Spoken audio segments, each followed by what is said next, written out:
Yo, what it is, what it ain't, what it could be. It's your boy, Kid Poetry. If you ain't know, it's me. It's your girl, Wildflower of UGS Music, and this is He said, she said. Yeah, bitch. Now, this is episode 4. We are back for another one, giving you more and more and more and more. Now, we got a real hot one for you today. A lot of great topics, you know what I mean? We're going to be talking about a whole lot of shit. Okay, a lot of stuff. Something, you know what I mean? We bring some stuff back, like the... we're going to be talking about the baby again today. We already talked about him in the first episode, but we got some. He's just always doing something, you know. Yeah, so we're gonna talk about him again today. But you know, to begin the show with you all today, we want to start off with something a little fun, something that we definitely want your input in on the comments. So I'll just go ahead and bring it right up right now. Let's take a look at that there screenshot. It says, if you were on Love is Blind, what would you ask to see if they were black? Now, to give you some context, that's a good question. But for the people who don't know what Love is Blind is, to give you a little context, it's a dating reality show where people are talking to each other, but they're not able to see each other. And the whole point is to fall in love without the whole physical aspect. So if you were on this dating show where you could not see the person that you were talking to, what would you ask to know if they were black? If that's important to you, what would you ask? So we got a couple screenshots from the Shade Room comments, you guys. That were just hilarious. So we're going to take a look at some of these, and then we're going to add our own. All right? Because I got a couple I want to say. Right. So the first one we're going to put up here is it's a damn good one. It says, "What color raisins do you put in your potato salad?"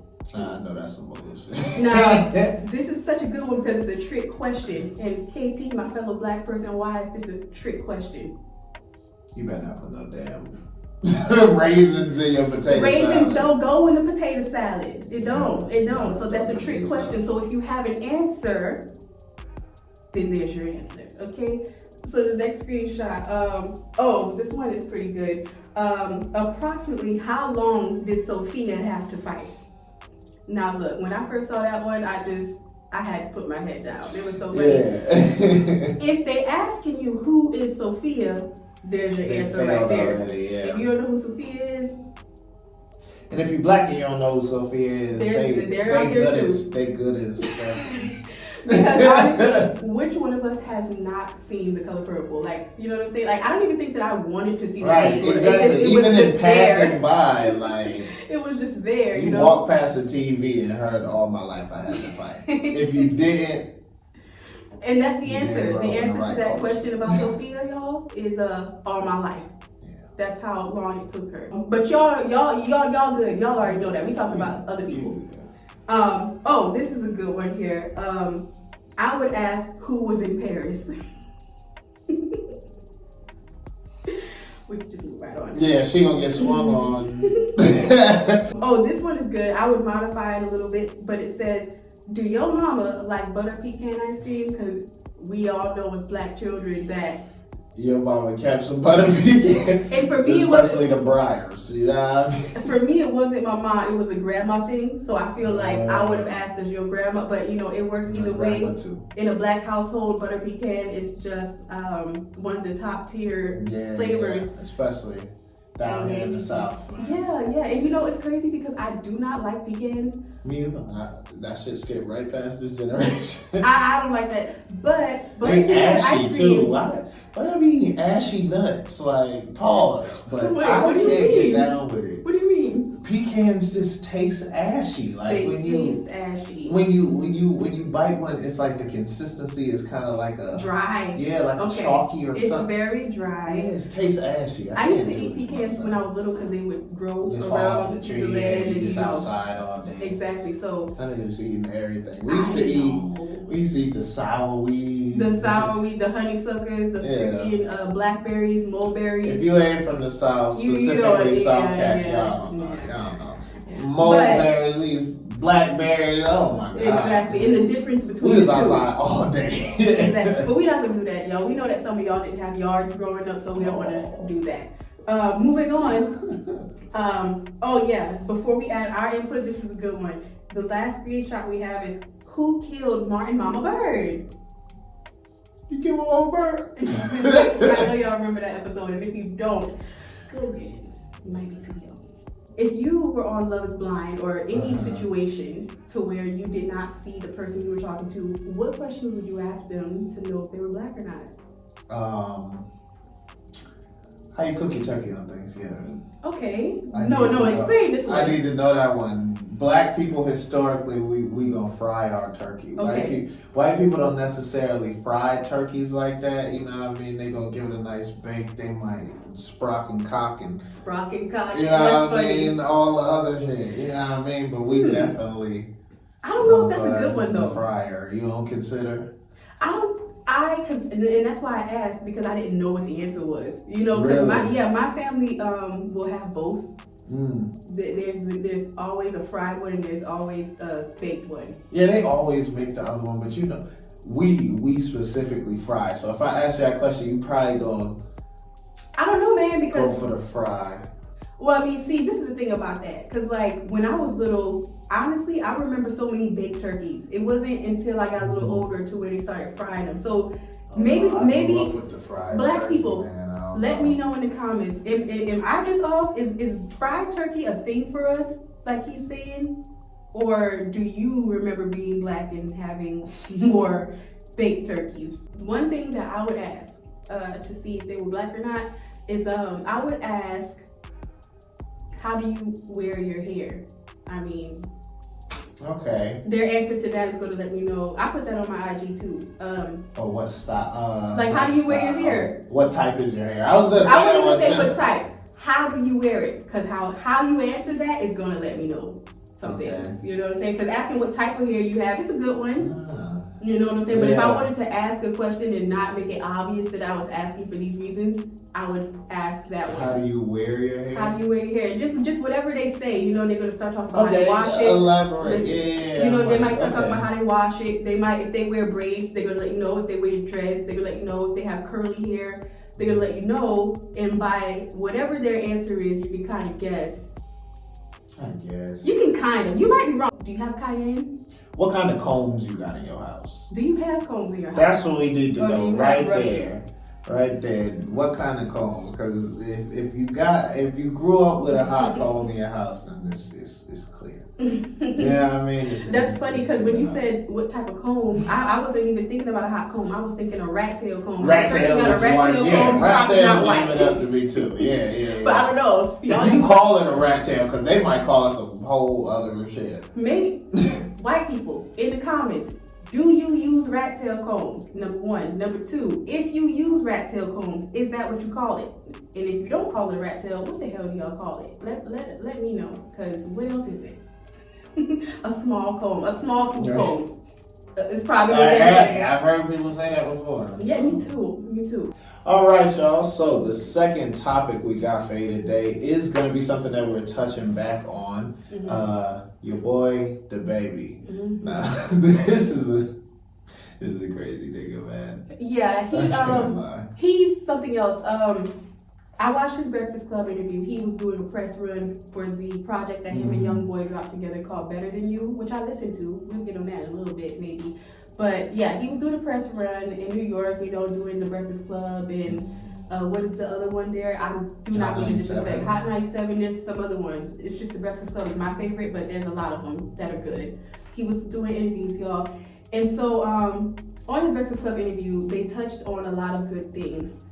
So what I wanted to say is, you know, he's had the situation with, you know, being on stage and saying, you know, the homophobic things or whatever the case, and he's had the situation all summer and things with Danny Lay and the baby mamas and stuff like that, and then he's had a situation with Danny Lay's brother.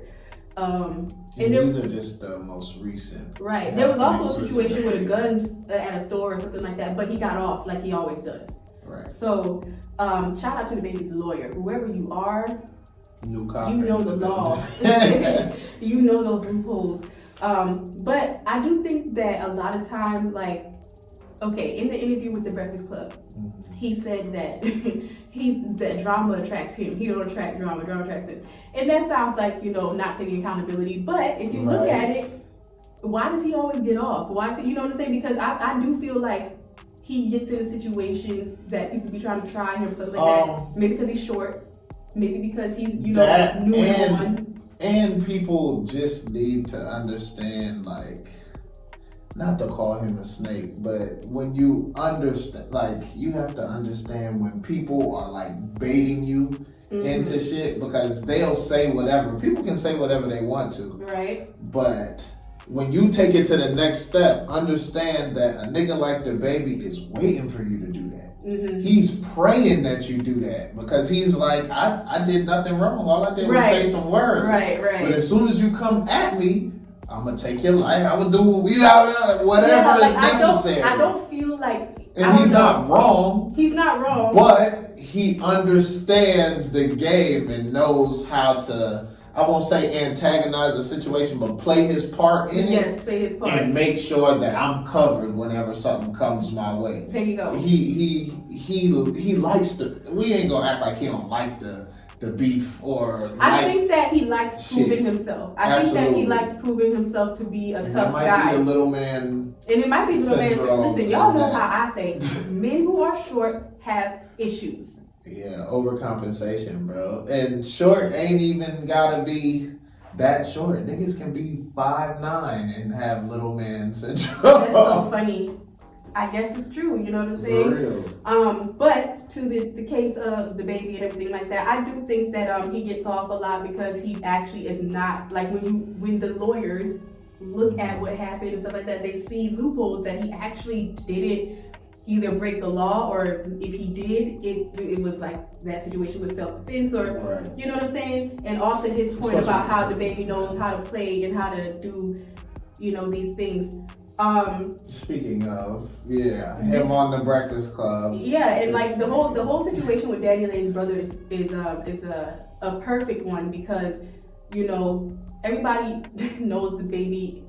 He has a reputation for being violent. You know what I'm saying? So if he gets sued for something like that, it's easy to be like, oh, he did. You know what I'm saying? But then, in this case, he was actually being threatened online by Brandon Bills, I think is his name, Daniel's brother, and you know, he was getting threatened online first, and you know, no one took it seriously because everybody kind of knows the baby is like down for it, or up for it, all that, and so you know, so I feel like whenever Brandon was doing these threats, they were like, okay, now this is a reason for me to whip your ass. Now this is a reason, because you coming out first, documented, threatening me and saying these things. So now if there were a situation that happened, which it did, you don't really have no feet. So I just wonder how this lawsuit gonna go. You know what I'm saying? He gonna lose some money. Daniel brother, you prepare to lose some money. Because you don't have a case. You approached this man at a place that he was supposed to be. You see his name on the fucking bowling games, like he's there for a reason, and you showed up and approached him, which is crazy, by yourself. Then said some shit online after it happened. If I had my niggas there, and he said stuff before and after. That's what I'm saying. So yeah, I mean, I don't really know what's up with that. You and your sister making your family look very interesting, in my opinion. You know, but and keep that shit off the internet. Y'all niggas don't know how to keep shit off the internet, bro. Like everything gotta be seen. But. That too, but another thing that, and also, you know, he probably trying to get clout off the baby and stuff too, which is why I feel like I don't know if this is the only reason, but I feel like part of the reason for him even speaking out about the situation is to kind of get clout, because you could have stepped in so much longer ago, number one, and number two, for you to step in at all. You know what I'm saying? Like when you are a man and if you have a sister, and your sister is not managing herself correctly, meaning like getting with men who's gonna disrespect her online and do all these things, you really can't step in, because if you do step in and that relationship happens to end, she's gonna get with someone else who's just like that. And you're going to be in this situation again and again and again. It's nothing that you can do as a brother. You can fight everybody all you want to, but if your sister's stupid, she's going to choose people who are going to keep y'all in this cycle. So that is true. It's Thank God all my sisters are older, so I never had to worry about that kind of shit. But it is true. You can't, like, you can't, as a brother, want to fight every dude, and niggas be thinking that like, oh, my sister can't date nobody, or I'm gonna have a strap for all of these niggas. You and your like, sister gotta be on the same you gonna page end with up that. losing your life, and your Because sister your gonna end sister- up right back with that nigga after your funeral. Like, or someone like him. Yeah, you gotta think about that shit. Like, You and your she sister is have to be on grown the same after a page. certain extent, after a certain stage. Like, she gotta make her own decisions. And then we can help if it's something like crazy now, obviously. But yeah, Danny Lay, brother, I get you wanting to protect your sister, but at the same time, if she's allowing this stuff, and she done had a baby, which is a whole lot different. Like once there's a child involved, yeah. You know, yeah, so I just feel like wash your hands of it, wish the best, because she gonna end up in a situation where she get a nigga that hit her, and then you gonna step in, and they're gonna break up for a little while, and then they're gonna get back together, and it's gonna be awkward. Seen it happen so many times. Yeah. So many times. But one more thing that I wanted to say about the baby is, first of all, he said that when that whole thing was going on with what he said on stage, that he ended up losing about $30 million of shows that he wasn't able to do anymore. $30 million. And to know that and to see how he's still kind of stuck to his guns, I'm sorry, I respect him. I just do. And like, he has done a lot of negative things and stuff like that, y'all, but I just respect the way that I did this is what's going on. I'm dealing with it. You know what I'm saying? He doesn't make any excuses. He doesn't, you know what I'm saying? He just kind of, and then when he said in the interview, he's like, he's a firm believer that everything happens for a reason. So when that stuff was going on, he was just like, okay, well, this is making an example for somebody. There's a reason why this is happening to me. And that got him on Kanye's album. It got him on Kanye's album. It got him uncanceled, like we all knew he would be anyways. But his mindset is like a good one for the type of personality he has. Yeah, he just kind of like, if for it sure. Happened, it happens. That's the thing. That's why, like, as much shit he gets into, like, you still love the baby. You know what I mean? Somewhere along the line, whether it's the music or the personality, because a lot of niggas, like, they know that they can't do that. If something happened, they can't stand on what they said. You know what I mean? Your ass gotta go to work or whatever it is. For real, with the whole homosexuality situation, the LGBTQ, LMNOPC, with all that, he, you know, I thought he was gonna fold and everything like that, and he lost some fans, you know, but not the important ones, I guess, because he's still. Yeah, core following is important. About. Also, you know, there's some of us who don't think that he actually is homophobic. You know what I'm saying? Even with everything that he said on stage. And we've come to a place since, I think, the creation of cancel culture created something way stronger, which are the trolls that will do whatever is possible to make sure that whoever you're trying to cancel won't be canceled. Not to bring this nigga up no more, but Tekashi 6ix9ine. Oh, he's the perfect one. The people that can stand up for him, it's like nobody can be canceled. If he can do whatever he did and people can still find justification in that, then they will find justification in anything. That's literally how I think about everything. I'm like, yo, Tekashi is a great example of how street niggas are questionable. Yeah. Number one. A great example of how what people would do for clout. And I'm not even talking about Tekashi. I'm talking about the people who got with him. Yeah. You know what I'm saying? They did that for clout and to be put on and, you know, whatever like that. And so it shows you a lot. And it shows you also what happens when you just give fame to anybody, which is what we do nowadays. Anybody can be famous. Tekashi is one of the most disrespectful people, you know what I'm saying, that have come across it, I think, in the rap game, doing the things that he's been doing, and the talent does not match up to the disrespect, even though he does have some good songs. And I will bump the last one he came out with when he came back out from being in jail and he had 1 million people on live. That song, I forget what the name is, I put it, you know, on the screen. I bump that song, I bump a couple other ones, but I still don't think the talent matches the disrespect. But either way, you guys, we ain't talking about Tekashi. We just wanted to, you know, kind of link that cancel culture is not really even a thing. Your Yeah. fans are still gonna buy and stream and watch. So it is what it is. The baby I can can't keep doing what even he's lie doing. to you. The day that Travis Scott shit happened, and everybody was trying to cancel him, I think I probably went and listened to 4 Travis Scott albums like that same day. Like, just because it puts it on your mind. And it's like, damn, publicity. How can you cancel Travis got a lot of great music. And it's just, like, that situation is frustrating in itself because they doing too much. Yeah. But another time. Okay, y'all. So the next topic is a cool one. I know y'all heard of Partisan Fontaine, aka Party. He is Megan Thee Stallion's boyfriend, but I know that y'all know he also does music too. Y'all probably know that he writes. Yeah. But that's really, like, I guess all people know. He actually does his own music too. And I just want to talk about that today. But we're gonna start at backing it up 2018 Cardi B. It's kinda, I feel like, when he became what he is now. Okay. Y'all know what I'm saying.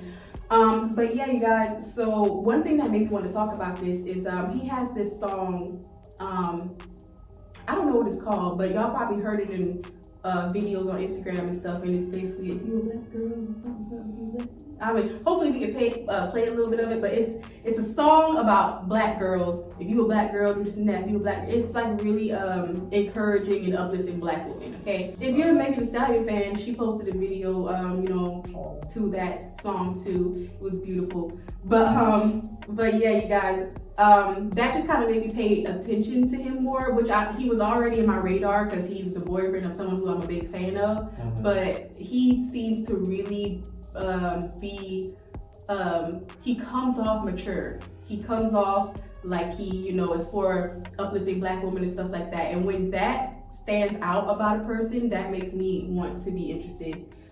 Sure. So I went and I just got a little more information. I actually listened to his music instead of the things that he's written, and let's just get into his writing first, because that's what y'all are more familiar with. Y'all already know that he works closely with Cardi B, and he's written a few songs for her actually.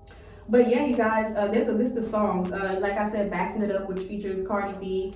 He also helped write on her first album, Invasion of Privacy, Be Careful.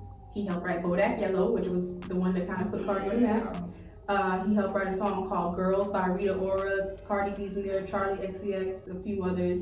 I Like It by Cardi B, Money by Cardi B.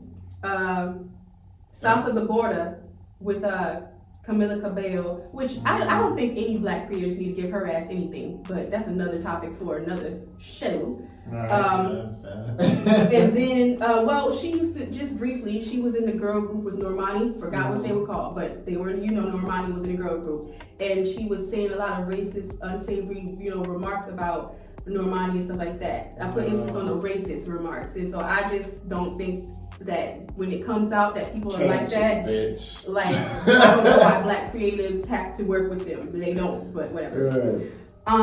Taki Taki, that's a song with I believe it's Cardi B and I think 6ix9ine, but it's like a Spanish type of feel. He helped write that too, okay? So as you can see in the list of songs that he's helped write, it's a lot of Cardi B songs, and if it's not Cardi B, it's featuring her and it's another female artist. A lot of Cardi songs, especially the ones that I like, are female friendly. Here's the thing about him as to why I feel like he's a writer and not a more famous rapper. You know how they say you can write something, but not everybody can deliver it or be the face of. And I think that's the case for him, because when listening to his last album, he can rap, guys. He can definitely write songs. He got bars here and there. And some of his bars, I feel like will go over people's head because the way that he writes them is it's just different. It's just not as simple as how some people do their bars. So I definitely, for sure, 100% think that he can rap. It's just that sometimes on songs where it's like male dominated, like geared towards men, a little more aggressive and stuff like that, when he raps on that type of energy, to me it feels not believable. To me it's not believable. I hear it, it's a good bar. If somebody else said it though, it would hit better. I got it. And that's how I feel about those type of songs. But when he gets to the songs like I have a few down here that I want the ladies to check out these songs. Men, check them out too. But I just think that women will probably like them better. There's a song that he has called Shea Butter, which is a nice little upbeat song. I feel like all of these songs I'm about to name here, well, Shea Butter and Pay Your Bills featuring Jeremiah, I feel like the ladies gonna like that. Shea Butter is an upbeat one. You should feel uplifted and sexy. You should want to twerk to it. You know what I'm saying? Pay Your Bills is reminiscent of Bills, Bills, Bills by Destiny's Child, just because of now the beat is not the same, but in the beat, in the background, there is a chord that's kind of like that. If you're musically inclined, you know exactly what I'm talking about when you hear this song.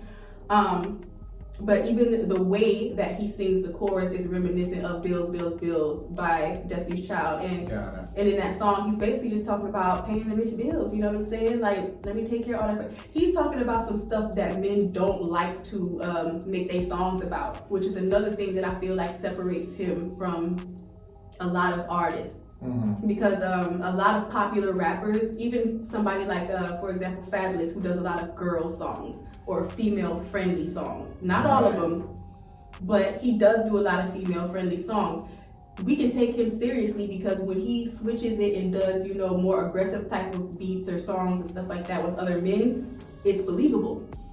Difference with somebody like Party is just like that switch up for me, in my opinion, is not believable. Do you think it's not believable because you got to know him from being a writer and things of that nature? That's a good question. And for my answer is no. I feel like I would still be able to tell. You know what I'm saying? Because if I listen to you just had a blindfold on first time you ever heard him, you'd be like, I don't believe this. Yeah, I do feel like if I didn't know who Party was and I listened to that album top to bottom, like how I did, I still think I would feel like, he don't sound right saying that.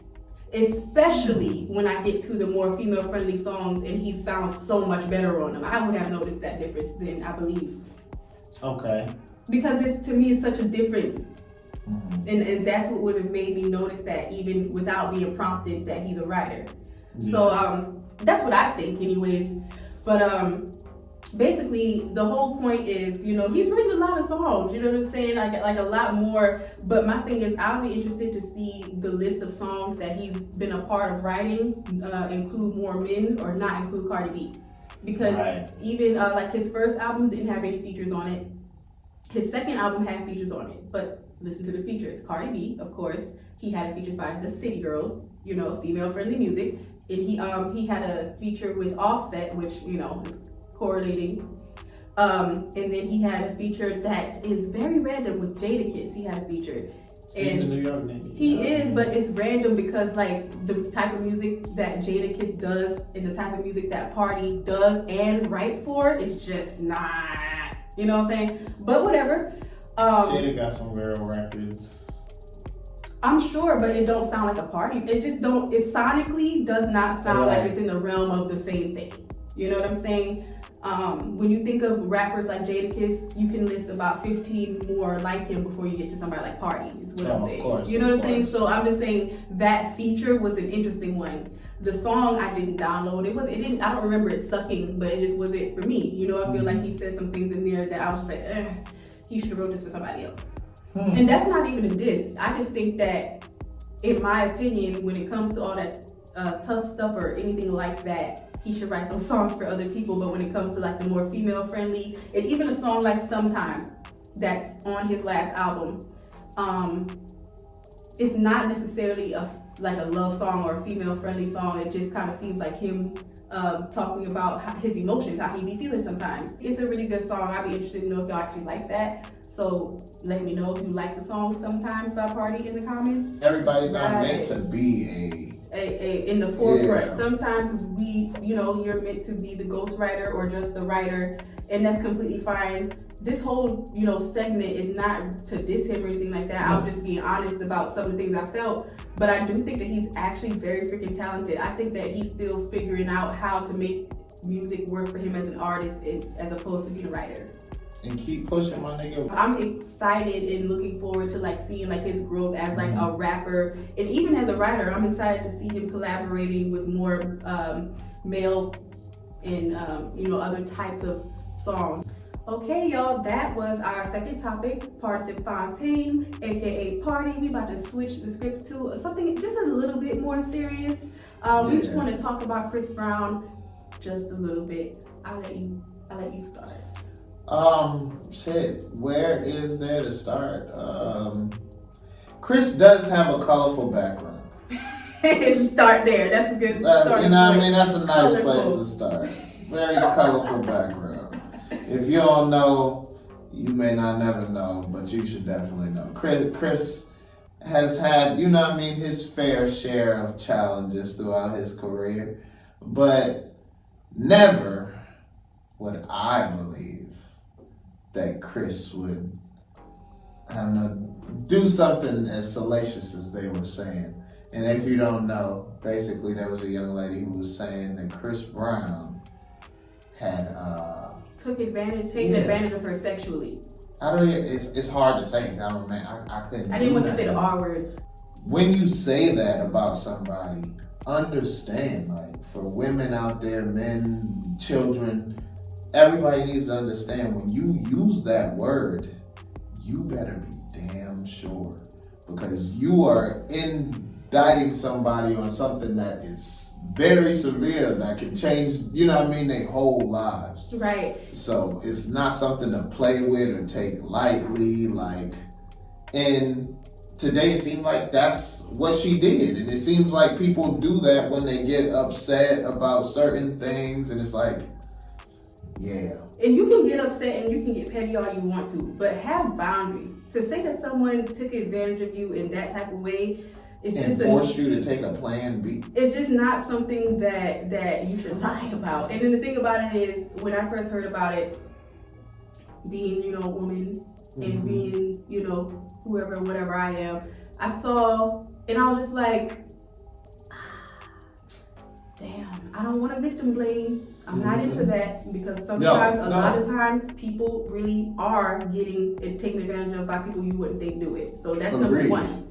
But when the situation came up with Chris Brown specifically, I was like, this just don't, I don't know him and I don't know her, but this just don't seem like something that would happen. I ain't even gonna say what, I ain't even gonna say what I do believe. Like, it's certain shit, if I hear about Chris, I'll be like, oh, that nigga did that shit. Yeah, it's, you know what I mean? But that, this is I was just like far outside of the realm. I was having trouble believing that. So when it came out that she was lying, I was like, okay. You know what I'm saying? But then it makes me mad. And then to be that sloppy though, like not even to interrupt, but like, shawty, you can't say some shit like that. But know that you sent him voice memos saying that you want to do this and that. Like, you not even thinking. Well, see, this is my thing.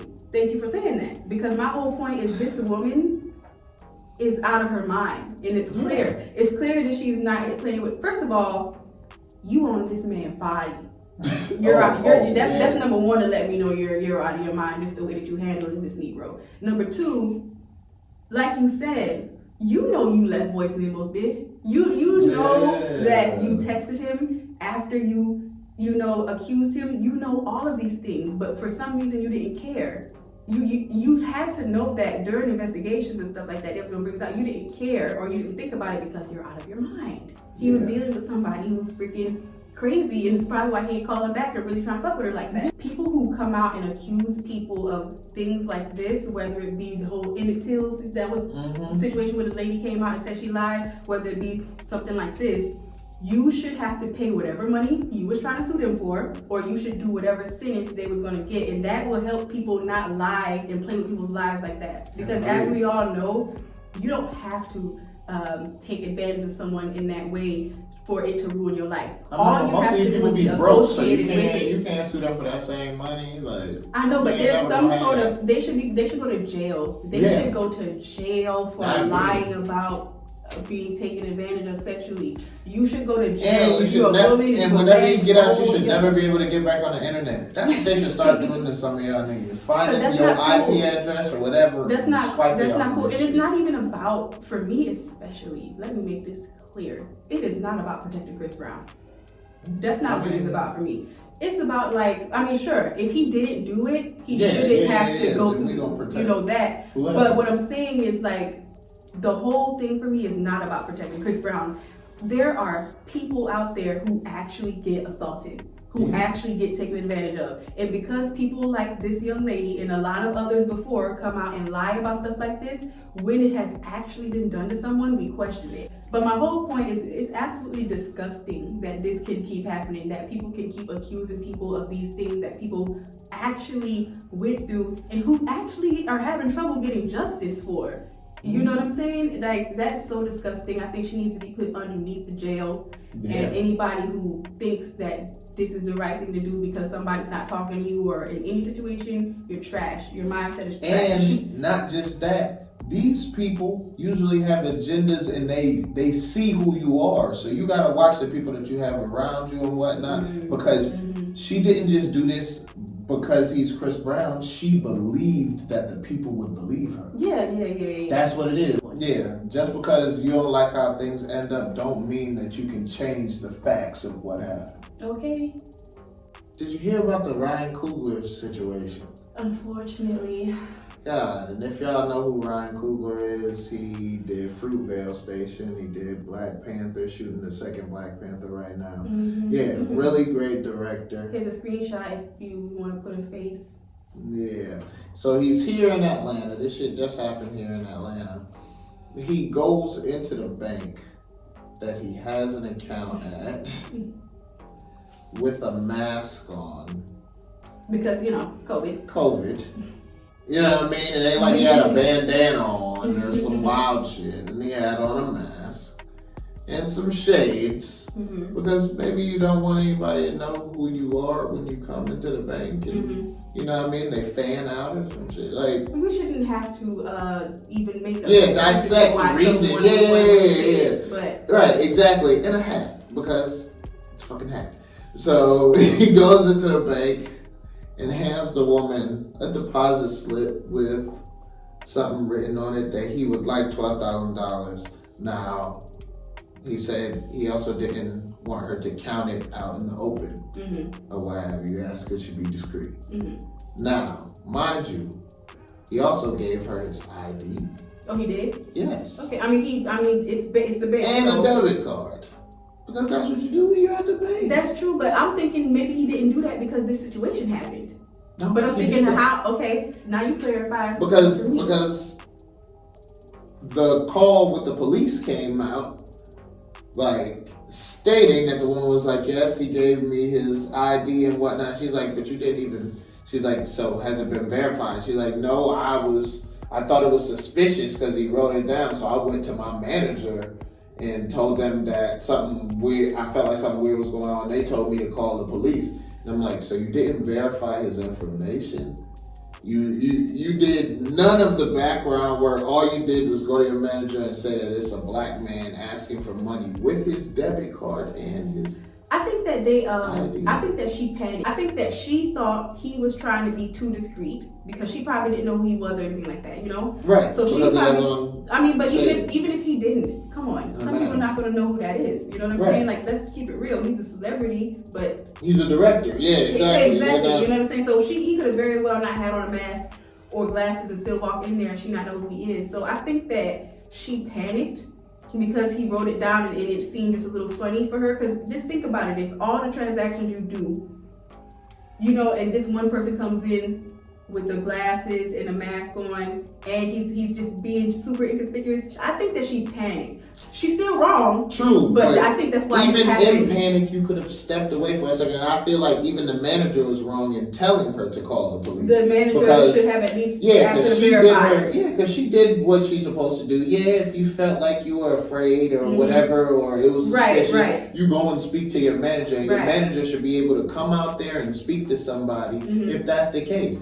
Hey, we'd like to verify your information. Can I get you back here in this room or what have you? You know what I mean? But he he didn't manage the situation properly. What he did was just pass it over to the police, which made the situation even bigger. And now it makes y'all look like assholes because you didn't do the proper, you know what I mean? You didn't take the proper steps. Listen, yeah, and I'm with you on that. I just kind of understand, like, I think that this is a very unfortunate situation that happened to him, and I don't think that it should have happened, and I don't think that the teller or the manager was right. But I do understand that if you're in a moment where you're panicking and you actually think that your bank is about to be robbed, you want to get the police there. The problem is that it just wasn't legit.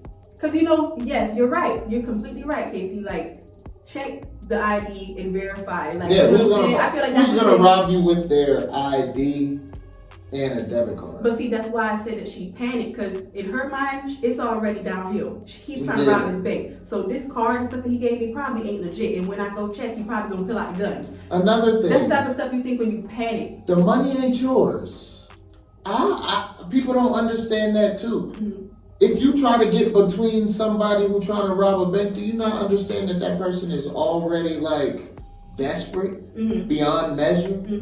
That if they in here with a gun, they not gonna stop because you stepped away. If they told you to get them the money and you try to walk away, then this is turning into all right, then we going there. Yeah. So just to clarify, there was no gun involved. No. We're talking about, you know, why they had acted this way towards someone who didn't have a weapon and stuff like that. We're just going through scenarios here.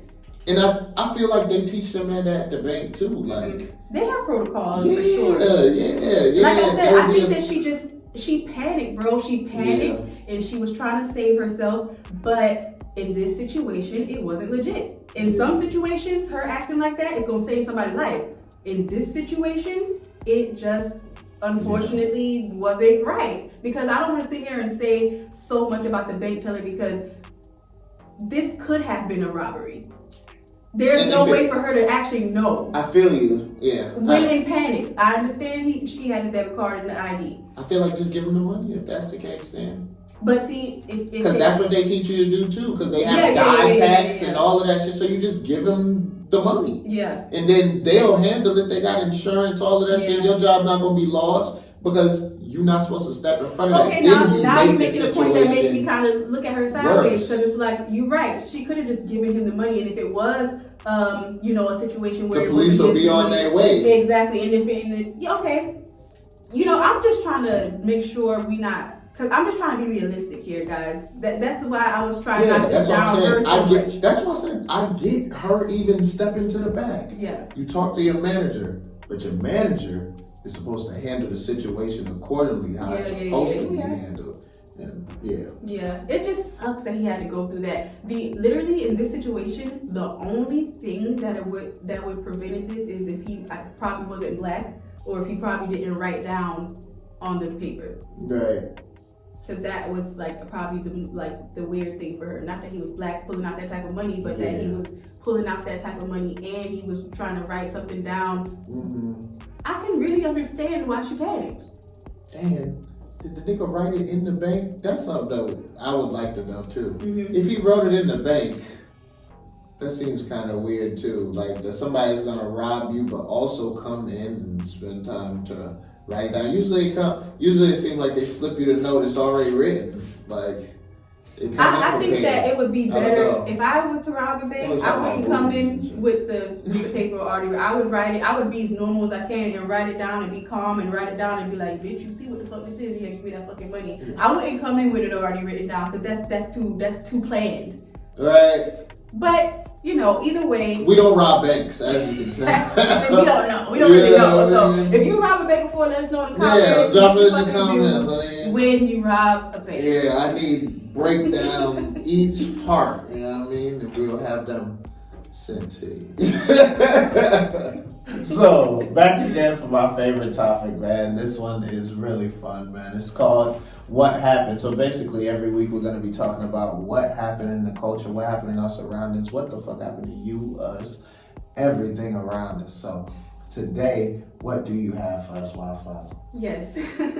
So I have a great one for What Happened To. So last week for What Happened To, I did SHEA. We're not going to get into that again. I already explained to y'all in the last video. If you want to know, go check it out. Okay? Now, for this video, we're going to be talking about Krayshawn. I know y'all remember her. Look at this. Look at that screenshot. Y'all remember Scoochie Scoochie? I don't remember the next line, but I used to know it. Right, exactly. Something like that. I think she ended the bar with Nada to rhyme with Prada. Yeah, I don't or something about I don't even bother. Yeah. Anyways, y'all remember this song. It was like the only one that she had. Yeah. She might have had another one that was kind of popping back at that time, but... And shout out to Lil Debbie. We got to throw her in there, Oh, too. and V Nasty. V Nasty was a part of the white girl... what they called it? They called it the dang on white girl gang. White girl mob. It was white girl mob. Okay? Funny enough, her and V Nasty apparently are not... were not friends for a long time. But... Either way, you guys, they were the white girl mob and they used to say nigga.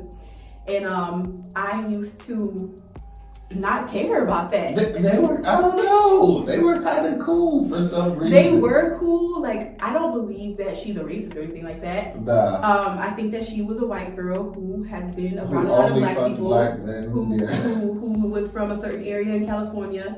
And that made her feel comfortable enough to come out and say the N-word and stuff like that. And you know, back then... One of y'all places in LA gotta speak up for that. Which one of y'all was letting her say nigga? You know, well, shit. To my point, back then at that age and mindset that I was in and stuff like that, I was okay with her.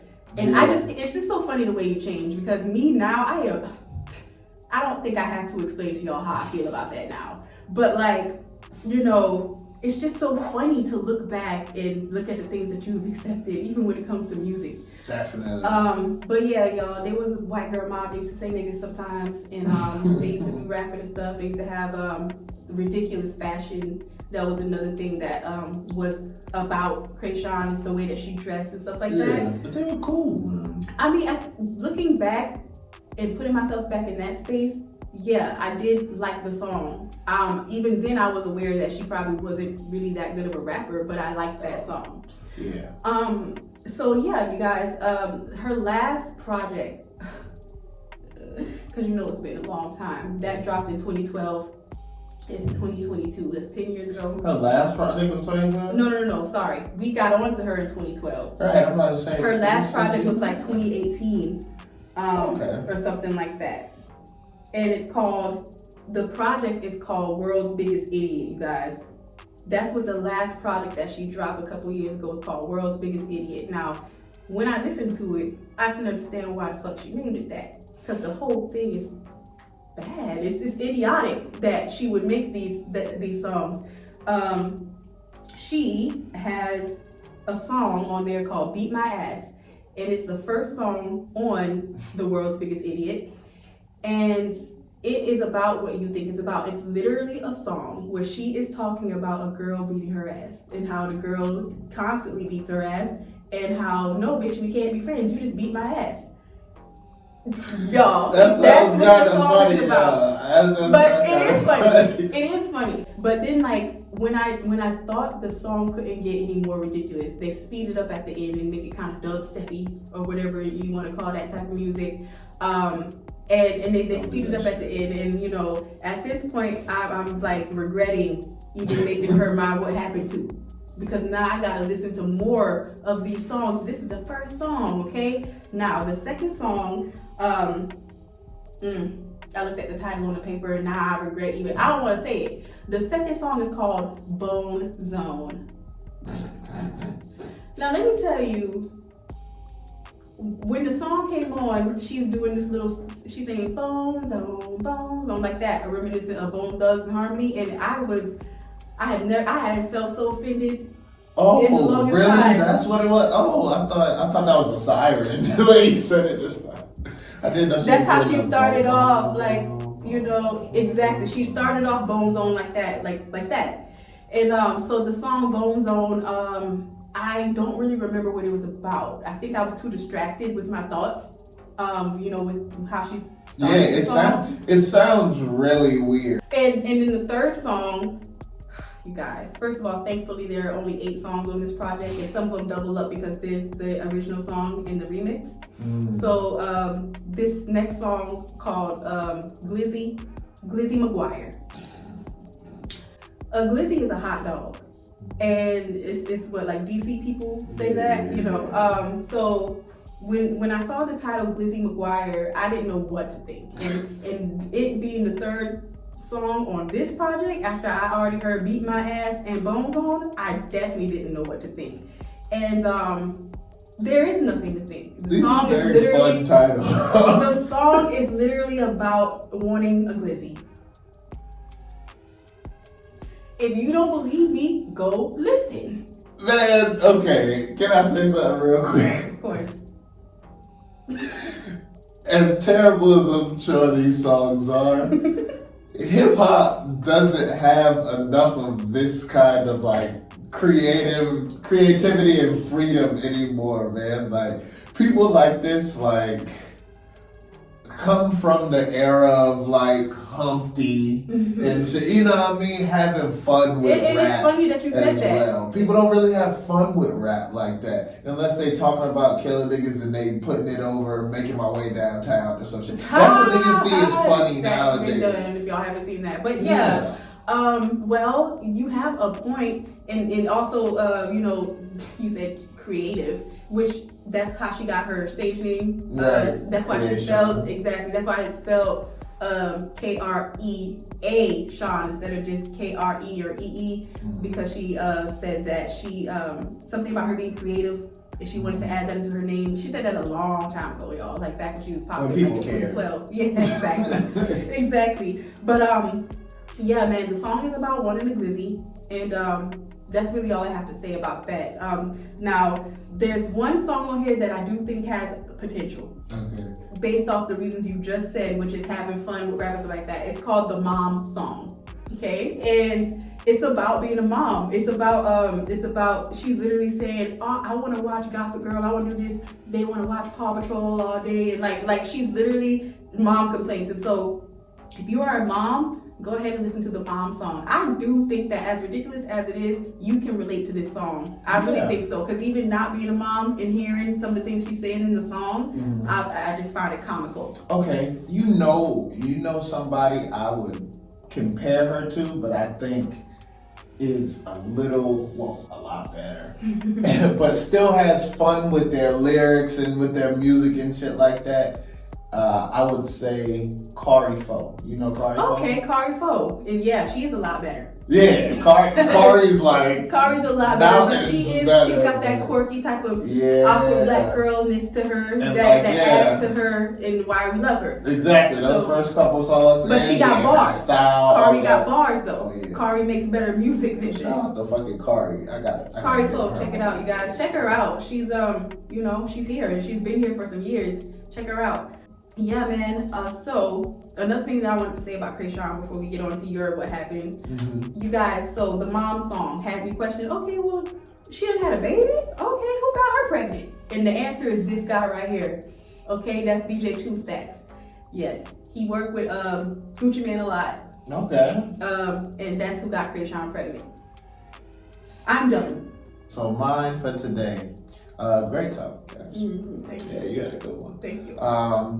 Mine is, what the fuck happened to Schoolboy Q? Now, if y'all don't know who Schoolboy Q is, throw him up here right now. He is a TDE alumni, super dope rapper. I would probably say one of the most underrated. 'Cause I don't hear enough about him, but at the same time, go look Schoolboy Q up. This nigga has millions upon millions of views. Like his songs in the time, like, and it's probably same era. You know what I mean? We were talking about her like 2012. He was popping at that time. Like I would say, you know, 2012, 20 to 2016 is like the big time where we were hearing songs from him. Like some of his hits, you know, Collard Greens. Floating with 21 Savage. He has a lot of big songs, but I think one of the things that has always stood, I won't necessarily say in his way. Not necessarily say in his way, Mm-hmm. but having Kendrick Lamar as a label mate and, you know what I mean, that close as like a brother and a partner kind of casts a shadow that for some reason it seemed like even when he reached like high heights, he couldn't get from underneath that. Mm-hmm. And his last project came out in 2018. What was it? Crash Talk. And it wasn't my favorite album of his, but he had some big hits on there. You know what I mean? He had some real dope songs. But out of everybody in TD, I would say I always thought Schoolboy Q had the most appeal. You know what I mean? Because he was like a street nigga, but he's also cool, and he also hang out with the white people, and he also, you know what I mean? I would say his music is just all around relatable. Exactly. But that's just me. Yeah, what I yeah. heard, like. Most definitely. And like he had a soul tone to him. Like I've been fucking with Schoolboy Q for a while, so he knows how to like. I fuck with Schoolboy Q because he fucked with Schoolboy Q and put me on. Yeah, Q was like, Years ago. Man, Quincy, bro, we miss you. I'm just to wear my fucking bucket hat. If y'all don't know, when y'all was niggas wearing bucket hats between like 2012 and 2016, he's the reason y'all were doing it, nigga. Like. He single-handedly brought the shit back. Just like Future in that damn fedora or whatever. Yeah. Y'all dreadheaded Negroes. Exactly. Same concept. And fucking Pharrell with the other hat. Oh, people were doing that? Yeah, Pharrell. Yeah, people had Pharrell with the hat too. Oh, shit. So yeah, y'all gotta add him in there with the Kanyes and everybody who made y'all change up y'all fits. You don't have to because it was just a hat, but. No, the hat matters. The same way we gotta throw Wiz Khalifa in there with the fucking camo shorts. See, I was thinking the patch because Negroes did that. Negroes dyed the patch. They definitely did, but I'm talking camo shorts. Nigga, I ain't never seen a nigga wearing camo shorts with everything until Wiz said I wear camo shorts with everything. And they kind of go with a lot of things. Once a nigga show you how to do it, yeah, I'm sure.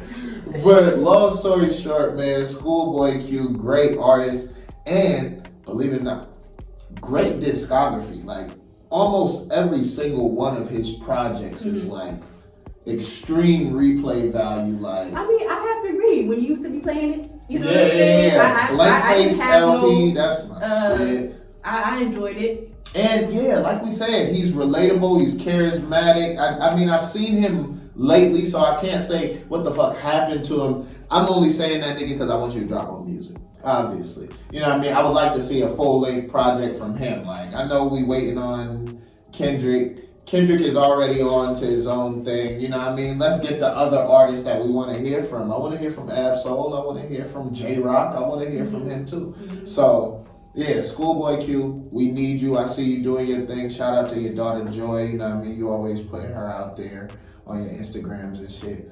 But, bro, where you at? Stop playing golf and shit, nigga. What happened to the bars, nigga? We need another Blank Face LP2 or something, nigga. Having some contradictions too, nigga. Bring something out, nigga. Quincy. That was what happened to. All right, guys, and shit, that has been another successful episode. Yeah. We had a real great time with y'all. Like, comment, subscribe, all of that hot shit. And for real, comment, you guys. Like, I'm not just saying it because I want interaction. I want to know y'all's opinion. Do y'all like those songs we talked about? Listen to those party songs. Let me know what you think about it. Oh, y'all need to sign into your YouTube. Nigga, you don't even got to sign in. You got the app on your phone. Click that bit. Go to our video. Listen to it. Like it. Comment. Yeah. Even if you talking shit, talk some shit to a nigga. Yeah. You know what I mean? So we can talk some shit back next week. Now, we, last but not least, have our song of the week. Now, pretty soon, man, we want y'all to start dropping y'all songs off as well. We're going to have an email for y'all to do that too, where y'all can get that music to us and we will upload y'all so y'all can be right here on the show as well. But this week, we're going to keep it kosher, man. I got my boy, now this is not my boy personally, but I fuck with this nigga, man. Baby Keem, that's Kendrick's little cousin, man. Oh, Baby Keem. Keem, Baby Keem. Okay, I was like, you kind of mix Lil Keed and Keed. Okay. Right, exactly. I think of all of it. Baby Keem, okay, the top of the morning guy. Yeah. He got another song called Lost Souls with Brett Fayez. Okay. The song is real dope. So a lot of y'all, if y'all haven't heard of Baby Keem, man, y'all go check him out. And we dropping it just like that. Okay, that's the song of the week, you guys. But yeah, other than that, thank you so much for watching. Yeah.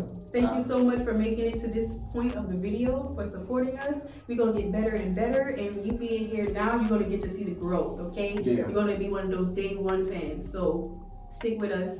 Thank you again. Like, comment, subscribe. That's the end of our show. Thanks for watching. I am Wildflower of UGS Music. I am Kid Poetry, if you ain't know it's me. And this is He Said. She Said. All right.